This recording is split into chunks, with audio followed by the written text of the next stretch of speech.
할렐루야. 네, 한 주간 동안 새벽제단 하시느라고 애쓰셨습니다. 서로 축복하시죠. 감사합니다. 고맙습니다. 사랑합니다. 서로를 보시면서 하트 표시하시면서 행복합니다.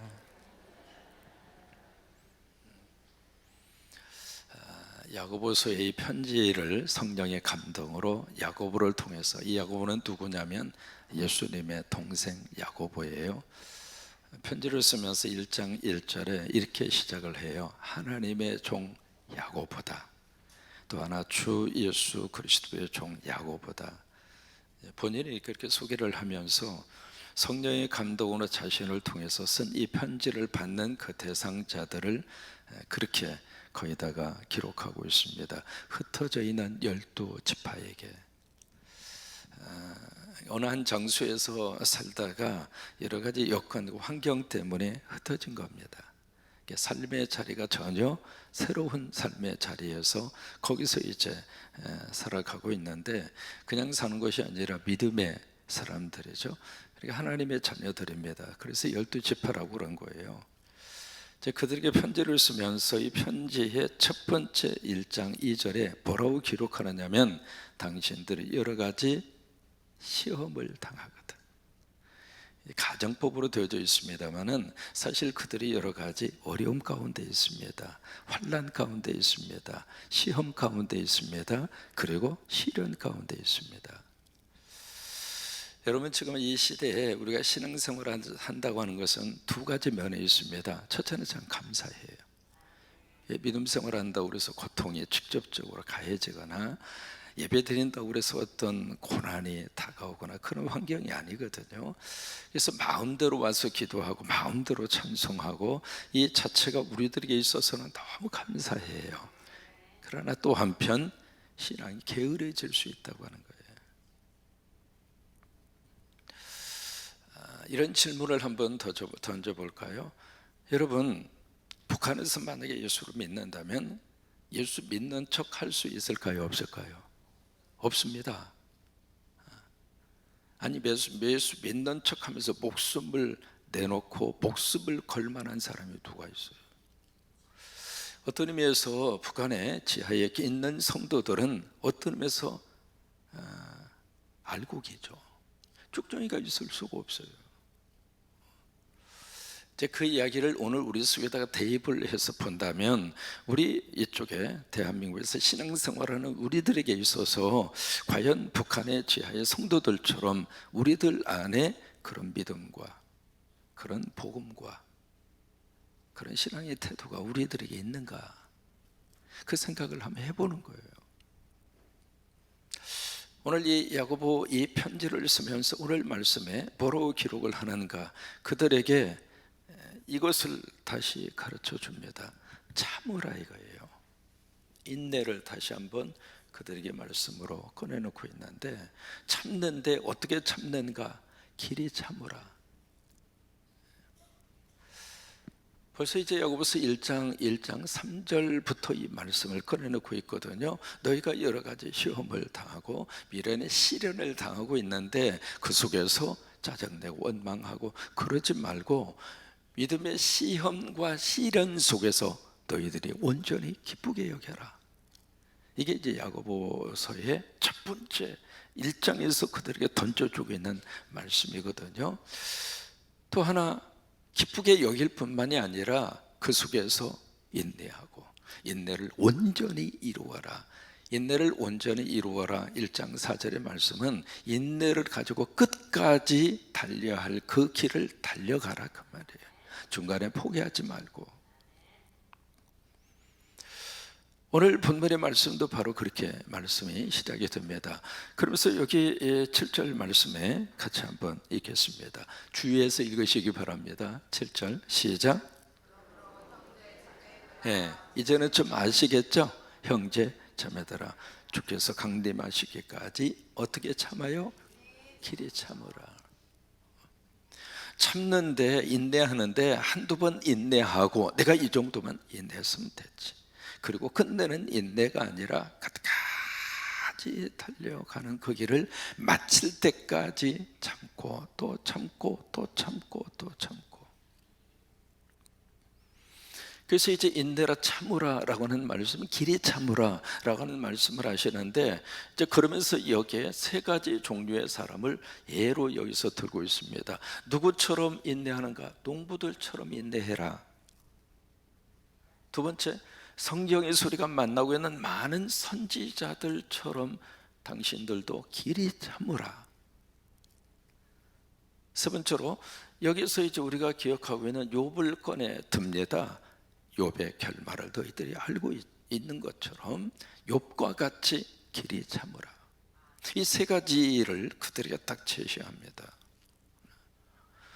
제시를 하는데, 이 농부들처럼 그리고 선지자들처럼 그리고 욥이 너희들이 성경에서 읽고 있고 성경에서 알고 있는 욥과 같이, 여러분 욥기는요 1장 처음 시작이 고통으로 시작합니다. 멀쩡하던 집에, 편안하던 삶의 자리에 완전히 풍지박산이 되는 것으로 욥기가 시작을 하잖아요.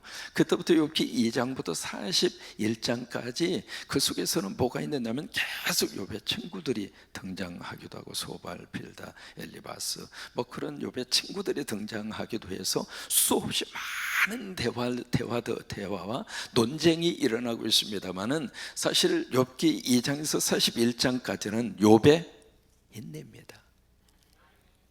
그래서 마침내 42장에 가서 하나님이 욥을 축복하십니다. 그러니까 욥의 입장으로서는 1장, 2장, 3장에서 그의 삶을 끝내버리고 싶을 정도로 고달픈 삶의 여건인데, 그 속에서 욥은 또 참고 또 견디고 또 참고 또 견디고, 그래서 마지막 욥기 42장까지 욥이 달려간 거란 말이죠. 그것을 이 흩어져 살고 있는 12지파 믿음의 이 성도들이 알고 있습니다. 왜? 구약 성경을 이미 그들이 익히 알고 있으니까.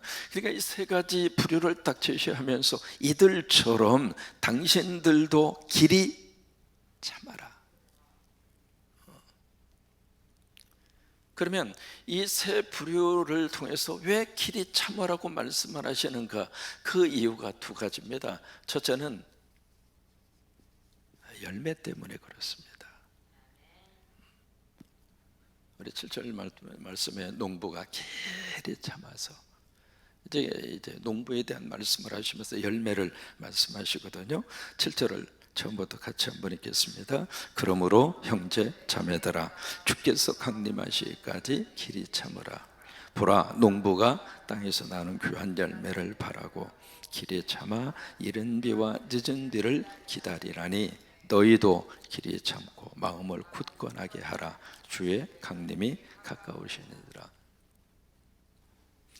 여러분, 농부들의 심정, 농심은 천심이라, 그 이야기 들어보셨죠? 지금이야 좀 환경이 달라지기도 했습니다만은, 이게 농부들에게 있어서 가장 민감한 것은 날씨입니다. 날씨가 받쳐주지 않으면 농부가 아무리 애를 쓰고 수고해도 마지막 결실을 보장할 수 없습니다. 산림농장에 가는 길에 거기에 이제 논이 있잖아요. 지난번 태풍의 비바람에 쓰러진 그런 벼도 있고요. 또 하나, 들어가는 초입의 우측에 자세히 보니까 파란 싹이 나 있는 거예요. 뭔가 싶었더니 이게 쓰러져 가지고 땅에 완전히 거기에 그 벼가 씨앗을 아예 썩어 가지고 또 싹이 난 거예요, 파랗게. 특히 이 적당한 시기에 비가 내려주지 않으면 아무리 농사를 제대로 그리고 좋은 결실을 바라고 짓는다 할지라도 그 미래를 보장할 수 없습니다. 그래서 여기 늦은 비와 이른 비라고 하는 표현이 그래서 나옵니다. 여기 늦은 비라고 하는 것은 10월에서 11월 달에 나오는 그 내리는 비거든요. 여기 이른 비라고 하는 비가 10월에서 11일. 여기 이제 우리말 어휘하고 개념 자체가 달라서 혼동이 올 거예요. 여기 이른 비, 성경에서 많이 나오는 그 단어거든요. 그 다음에 늦은 비, 이 이른 비는 10월에서 11월 달에 내리는 비를 이른 비라고 합니다. 그 다음에 늦은 비는 4월에서 5월 달에 내리는 비를 늦은 비라고 합니다. 왜 이런 표현이 나왔는가? 여기 이제 10월에서 11월 달에 파종을 합니다. 그때 씨앗을 뿌려요. 우리하고 그 농사 짓는 그 월이 다르다 그 말이에요. 이게 지중해 기후 때문에 그래요. 우리하고는 거꾸로 갑니다. 그러니까 10월 달, 11월 달에 비가 내리면, 그때 이른 비가 내리면 그때 파종을 합니다. 그 다음에 여기에 4월과 5월 달이 늦은 비인데 그때 이제 결실을 합니다. 그래서 결실을 해서 이 늦은 비를 맞고 그리고 나서 수확을 해요. 이게 우리하고 개념이 다르기 때문에 이른 비, 늦은 비 하니까 이게 머릿속에 약간의 혼동이 있을 수 있습니다. 그래서 그 비를 와야 농부가 이제 씨앗을 뿌릴 수 있고 농사를 지을 수 있는데, 만약에 제때에 이 이른 비가 내리지 않으면 파종을 못 합니다. 물이, 수분이 공급되지 않기 때문에 씨앗을 뿌릴 수가 없어요. 여러분 시편에 울며 씨앗을 뿌리러 나가는 자가 라고 하는 표현이 나옵니다. 여러분 왜 울면서 씨앗을 뿌릴까? 씨앗이라고 하는 것은 1년 365일 언제든지 뿌릴 수 있는 게 아니란 말이에요. 뿌려야 되는데 비가 안 와. 그럼 어떻게 해요? 파종의 시기를 늦출 수도 없고 어쩔 수 없이 씨앗을 뿌려야 되는데 뿌리면서 우는 거예요. 하나님, 내가 씨앗을 뿌리지만 비는 하나님이 내리셔야 합니다. 그래서 운다 이 말이에요. 그러니까 농부가 가지고 있는 마음이 바로 그거예요. 농부는 철저하게 자신의 능력을 의지하면서 농사를 짓는 것이 아니라 하늘의 뜻을 따라서. 그래서 농심은 천심이라, 그래서 그런 거예요. 그래서 이 농부들이 길이 참아서 씨앗을 뿌리고, 그리고 하늘에서 비를 내려주시고 적당한 햇볕을 내려주시고, 이번에 이 여름에 완전히 날씨가 미친 듯이 더워서 말이죠. 우리 황장도님 감자 심었다고 그랬잖아요. 가서 보니까 싹이 났어요. 싹이 났는데 어떤 녀석은 잘 자라있고 어떤 녀석은 이제 조금 머리를 이렇게 내밀고, 땅속에서 완전히 익어버리지 않고 싹이 난 것만 해도 기적이죠. 그러니까 이 농부가 길이 참아서, 왜 길이 참는가? 이것 때문에 참는 거예요. 열매 때문에.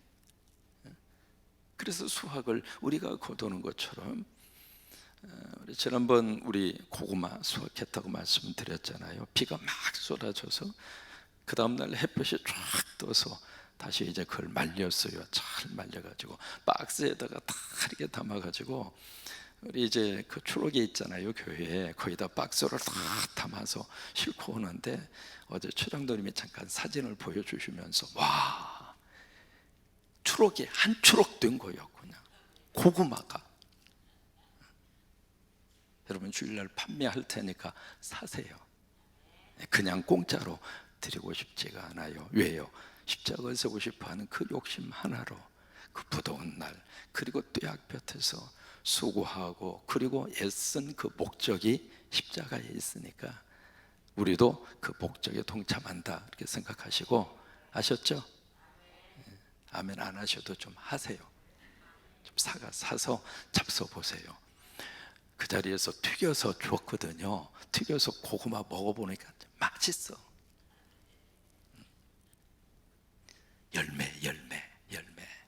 열매 때문에 오래 참는 거예요. 평생 목회자로 살면서, 평생 설교자로 살면서 제 마음속에서도 그게 있어요. 우리 성도들이 믿음 안에서, 성도들이 기도 안에서, 성도들의 말씀을 묻고 그들의 삶에 열매가 있을 것이다. 우리 어린이집 우리 원장님과 교사 한 분 한 분, 요즘에 학부모들이 얼마나 성깔이 있는지. 과거에는 자녀들이 많으니까는요, 부모님들이 그렇게까지 안 했어요. 근데 요즘에는 너무 해도 너무 할 정도로. 그런 속에서도 우리 원장님과 교사 여러분들이 애써 주시고, 하나님이 그 자리 주셔서 그 일 하게 하시는 거니까, 우리 자녀들이 말씀과 기도 안에서 귀한 하나님의 자녀들로, 우리 영아부, 유치부 우리 선생님들 너무 애로있습니다. 열매 믿으시면 아멘. 열매 때문에 길이 참는다 이 말이에요. 이 선지자들도 마찬가지고 욥도 마찬가지죠. 그래서 욥기 마지막 42장에 하나님이 욥에게 그냥 더블로 축복하신 거예요. 그러니까 그 열매를 바라보고 길이 참으라 그 말이에요. 두 번째로 무엇 때문에 길이 참으라고 말씀하시는가? 바로 주의 뭐냐면 강림. 여기에 강림이라고 하는 단어, 예수님의 재림을 두 번이나 강조해서 설명을 하고 있습니다. 자, 7절에 보시면은 그러므로 형제자매들아 주께서 뭐 하시기까지? 강림하시기까지. 이게 예수님의 재림이잖아요. 그 다음에 8절에 보시면은 너희도 길에 참고 마음을 굳건하게 하라. 주의 강림이 어떻게 해요? 가까우시니라. 예수님의 재림이 가까이 와 있으니까, 예수님의 재림이 분명히 있을 것이니까 그것을 우리가 믿고 그리고 길이 참으라 그 말이에요. 여러분 지금 말이죠, 이 지구가 돌아가는 꼴을 보면 이게 영원히 이 지구가 있을 것처럼 생각이 들으세요? 이게 지구가요 지금 뜨거운 정도가 아닙니다. 지구가 지금 펄펄 끓고 있습니다. 이게 지금 이 지구의 환경이 인간이 살아갈 만한 생태적인 환경이 좋은 쪽으로 지금 계속 발전되고 있는 지구 덩어리인가? 그렇게 생각하세요? 지금은 여기저기에서 왜 이렇게 많은 전쟁들이 지금 가장 우려했던 것이 중동전입니다. 세계의 화약고, 그게 예루살렘입니다. 예루살렘이라는 그 도시 자체가요 이름은 평화의 도시이고 우리가 보기에는 성지이고요, 예수님이 그곳에서 태어나셔서 인류 복음의 역사를 시작한 그런 거룩한 땅임에는 분명합니다만은 예루살렘이라고 하는 이 도시처럼 이 세상에서 가장 뜨거운 감자가 없습니다. 거기가 이미 터지고 있는 거예요. 누가 해결합니까? 답이 없습니다. 1, 2년의 역사가 아니라 창세기부터 서로 원수지간으로 지내고 있는 두 족속. 주님의 재림 위에는요 해결할 수 있는 방법이 없습니다. 우리가 이런 것을 들여다보면서 이 시대가 지금 어느 방향으로 흘러가고 있는가, 그냥 두려워하고 걱정하는 것으로 끝내지 마시고요, 이 역사를 붙들고 있는 분이 하나님이라고 믿는다면 이 역사의 방향이 지금 어느 방향으로 흘러가고 있는가, 우리가 더 정신 차리고 예수 믿으시기 바랍니다. 주의 강림이 가까우심이니라. 예수님의 재림이 가까이 왔다고 하는 것을 우리가 믿고 그리고 나서 길이 참으라 그 말이에요. 그 다음에 우리가 참는데 우리가 길이 인내하면서 그렇게 참으면서 우리들이 하는데 어떤 자세로 우리가 인내해야 하는가? 9절입니다. 9절, 주위에서 9절 같이 있습니다. 형제 자매들아 서로 원망하지 말라. 그리하여야 심판을 멸하리라. 보라 심판주가 문 밖에서 계시느니라. 원망하지 말라. 그것은 두 가지의 뜻을 가지고 있습니다. 저처럼 지금 이제 어떤 환난을 당하거나 어려움 속에 딱 이렇게 내가 봉착하면 주변에 있는 사람들을 원망하게 됐어요. 저 사람 때문에 내가 이렇게 생고생을 한다고. 그렇게 하지 말라 그 말이에요. 여러분, 원망한다는 이야기는 뭐냐면 내가 어떤 주어진 상황과 형편에 대한 요인이 이 사람으로 인하여 나에게 주어졌다고 내가 판단하기 때문에 원망하는 거예요. 근데 그 판단은 바로 뭔가? 판단에 대한 몫은 나에게 있는 것이 아니라 하나님에게 있다. 그러니 하나님이 해야 할 그 일을 네가 다 하고 있어? 그 이야기예요. 심판하시는 심판주가 문 밖에 서 계시는데 내가 다 판단하고 내가 다 심판하고 그거 하지 마. 그 네가 할 일이 아니야 그 말이거든요. 원망하지 말라 그 말은. 또 하나 여기 원망하지 말라라고 하는 것은 서로가 서로를 보면서 한숨 푹푹 쉬지 말라 그 말입니다. 예를 들면 농사를 짓는데 갑자기 가물어요. 가물어서 이 농산물들이 다 들어가요. 그러면 같이 농사를 짓던 부부가 서로를 보면서 한숨을 푹푹 쉬면서 그렇게 하지 말라 그 말이에요. 그러니까 여기에 길이 참는데 억지로 그냥 이를 악물고 참는 그런 참음을 말하는 것이 아닙니다. 그런 태도와 그런 마음으로 우리가 길이 참는 것이 아니라 그 말이에요. 여러분 마치 산을 올라가서 등산하실 때 처음에 가벼운 마음으로 시작하잖아요. 근데 이게 조금 이렇게 가다가 산이 험악하기도 하고 악산이기도 하고 그러면 그때부터 말이죠, 다리가 힘이 푹 빠지면서 내가 내려올 산을 뭐하러 내가 이 고생을 하면서 올라가는가, 괜히 따라왔다고 그런 마음이 들 때가 있잖아요. 그래서 다 그냥 힘도 그리고 배도 고프고 땀도 나고 그런 상태에서 이렇게 가는데 갑자기 앞에 이정표가 딱 나타나는데 앞으로 정상까지 500m. 그러면 갑자기 다리에서 뭐가 나와요? 힘이 나옵니다. 야, 다 왔다. 조금만 가면 되겠다. 똑같은 원리예요. 주의 강림이 가까우시느니라 라고 하는 이 말씀은 지치고 힘들어서 이 믿음의 여정을 포기하고 싶은데 이정표가 딱 나타난 거예요. 아, 주님이 곧 오시는구나. 예수님이 곧 오시는구나. 그 마음으로 신앙생활하라 그 말이에요. 그런 자세로 고통과 환난 속에서 길에 참고 인내하면서 믿음의 삶의 여정을 걸어가라 그 말이에요. 10절입니다. 주위에서 또 10절을 읽습니다. 형제 자매들아, 주의 이름으로 말한 선지자들을 고난과 오래 참음의 본으로 삼으라. 11절 보라, 인내하는 자를 우리가 복되다 하나니 너희가 욥의 인내를 들었고 주께서 주신 결말을 보았거니와 주는 가장 자비하시고 긍휼히 여기시는 이시니라. 왜 이 마지막 이 문장을 왜 여기에다가 성령께서는 야고보를 통하여 기록했을까? 주님은 가장 자비하시고 긍휼히 여기시는 이시니라. 왜 이 말씀을 여기다가 기록했을까? 우리 마음 같아서는 지금 이 특별히 이 흩어져 살고 있는 이 12지파 이 성도들이 경제적인 면에 있어서 너무 지금 억울한 일을 당하는 거예요.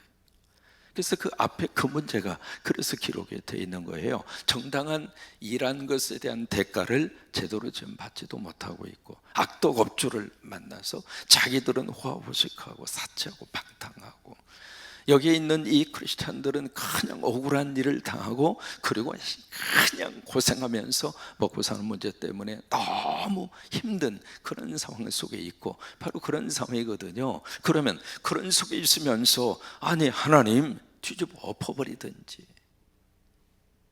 아니면 방망이 하나씩 가지고 있다가 그런 CEO들 악독 업주들 갑질하는 그 사장들 대갈통을 한 번씩 통통 쳐서 정신 차리게 하든지. 하나님이 그렇게 안 하시고 왜 우리로 하여금 참으라고 그러는가? 그것도 세상 종말이 올 때까지. 왜 하나님은 그런 요구를 우리들에게 하시는 걸까라고 하는 그런 질문과 그런 생각이 마음속에 떠오를 수가 있잖아요. 그러니까 하시는 말씀에 우리가 믿는 하나님 어떤 분인 줄 알아? 자비하시고 긍휼이 많은 분이잖아. 그런 하나님이기 때문에 거기에 대한 것은 하나님의 소관이야. 그러니 내가 할 일은 그런 환경과 여건 속에서 열매를 바라보고 또 하나 예수님의 재림을 우리가 믿고 참고 또 참고 또 참고 조금만 더 참아보자. 그때가 분명히 올 것이다. 여러분 이 마음과 자세가 없으면은 이 믿음의 삶의 길을 끝까지 달려간다고 하는 것이 어려워요.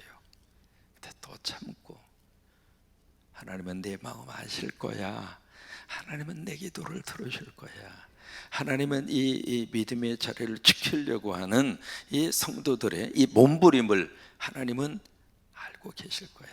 그 마음으로 오늘을 또 참고, 또 내일을 또 참고, 또 참고, 결국 주님 앞에 우리가 설 때까지 믿음의 삶의 여정은 견디고 참고 또 참고 참아내는 여정입니다. 오늘도 여러분 안에 이런 은혜가 넘치기를 주의 이름으로 축원합니다.